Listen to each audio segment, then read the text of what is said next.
ભક્તો મારું મન એમ કહે છે, મને ક્યારેક ક્યારેક વિચાર આવે છે, ભણેલાને ભગવાન સાથે જે વાંધો પડે છે ને એમાં કોઈક જગ્યાએ આપણે કારણભૂત હશું.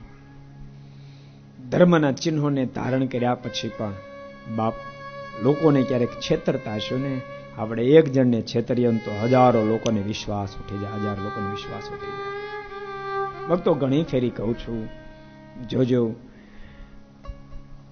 ધર્મને એક તો ધંધો નહીં બનાવશો, ધર્મને ધંધો નહીં બનાવશો, ધર્મને બિઝનેસની પેઢીની બનાવશો. યાદ રાખજો, મંદિરમાં જિંદગી કદી હોટલ નહીં ખોલશો, મંદિરમાં જમવાના કદી રૂપિયા નહીં લેશો, મંદિરમાં અવતારાને કદી રકમ નહીં રાખશો. બાપ આટલું જો તમે કરી શકશો ને તો એજ્યુકેટેડ સમાજને પણ બાપ પરમાત્મામાં શ્રદ્ધા પ્રગટશે, ભગવાનમાં શ્રદ્ધા પ્રગટશે.